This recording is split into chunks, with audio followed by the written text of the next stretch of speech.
Assalamualaikum warahmatullahi wabarakatuh.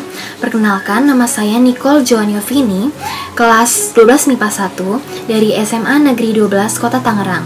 Pada kesempatan kali ini, saya akan mengulas buku novel yang berjudul Bumi Manusia karya Pramudia Anantatur. Video ini saya buat guna memenuhi tugas penilaian harian kedua mata pelajaran Bahasa Indonesia yang dibimbing oleh Ibu Latifah Hasan. Novel ini berawal dari seorang pribumi asli bernama Mingke yang karena keturunan ningrat Jawa dan juga kepintarannya, ia bisa bersekolah di HBS Surabaya. Pada suatu hari, Mingke diajak oleh temannya Surhof untuk berkunjung ke rumah Tuan Belanda di Wonokromo. Di sana mereka bertemu dengan Robert Mellema dan juga Enlis Mellema. Ternyata, Mingke pun jatuh cinta kepada Enlis, begitu juga dengan Enlis. Mingke juga bertemu dengan Nyai Ontosoro. Karena Nyai Ontosoro menyadari bahwa Mingke adalah seorang pribumi yang sangat baik hati, ia pun mengizinkan hubungan percintaan Mingke dengan Enlis. Bahkan Nyai Ontosoro juga mengizinkan Mingke untuk tinggal di rumahnya. Dan masalah pun terjadi. Karena kematian Tuan Mellema secara misterius, Nyai Ontosoro pun dibawa ke pengadilan dengan tuduhan membunuh Tuan Mellema. Mingke pun menikahi Enlis dan mereka hidup bahagia. Kebahagiaan mereka pun tidak berlangsung lama. Nyai Ontosoro dan juga Enlis dibawa ke pengadilan karena surat gugatan dari Maurits Mellema. Ia ingin merebut semua harta kekayaan Tuan Mellema yang telah dipelihara dan dikembangkan oleh Nyai Ontosoro. Tak hanya itu, Enlis hak asuhnya harus diberikan kepada walinya yang ada di Belanda. Akhirnya Enlis pun harus kembali ke tanah leluhurnya, yaitu Belanda.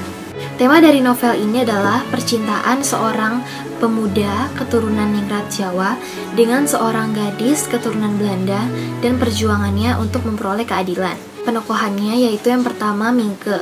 Mingke adalah tokoh utama yang memiliki sifat cerdas, bertanggung jawab, memiliki jiwa pribumi, dan juga penyayang. Enlis adalah gadis yang penyayang, baik hati, pemalu, dan juga manja.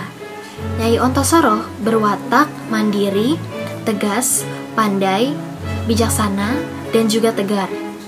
Kemudian Herman Mellema. Herman Mellema ini adalah ayah dari Robert dan Enlis yang kaku dan juga kasar. Robert Mellema sendiri adalah pria yang egois dan juga tidak bermoral. Ayah Mingke masih berpatokan pada adat istiadat, pemarah dan keras dalam mendidik Mingke.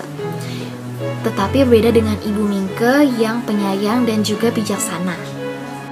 Untuk alur dalam cerita ini yaitu progresif dan juga regresif. Latar dari tempatnya yaitu di Wonokromo, HBS, dan juga pengadilan.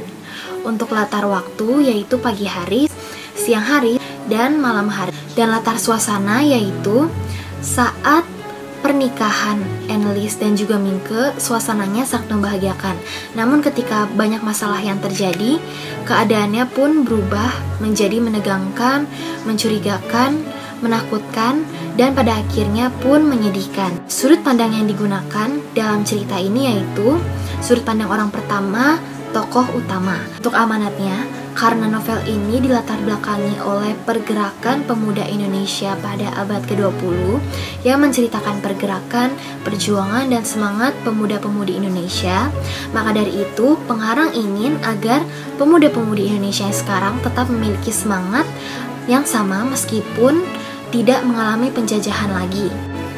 Pramudia Anantatur lahir di Blora, Jawa Tengah pada tanggal 6 Februari 1925 dan meninggal di Jakarta pada tanggal 30 April 2006 saat berusia 81 tahun.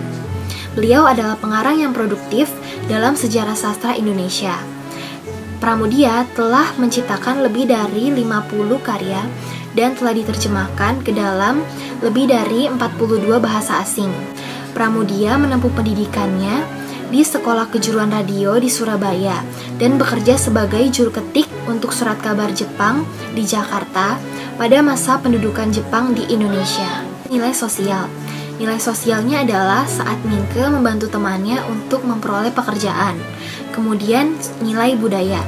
Nilai budayanya terlihat dari adat pernikahan Enlis dan juga Mingke dan diikuti oleh perayaan yang terdapat tarian-tarian Jawa. Kemudian nilai moral.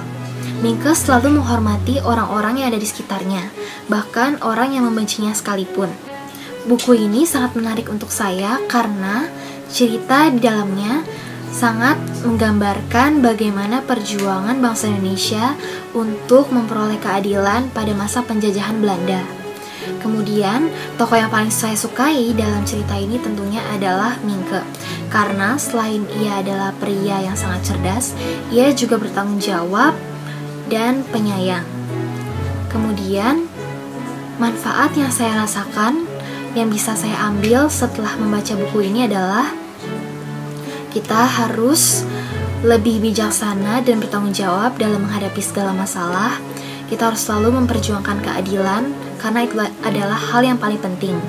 Kemudian, sebagai generasi penerus bangsa, kita harus meningkatkan semangat perjuangan kita meskipun sudah tidak ada penjajahan, tapi kita harus meningkatkannya untuk membuat Indonesia menjadi negara yang lebih baik lagi.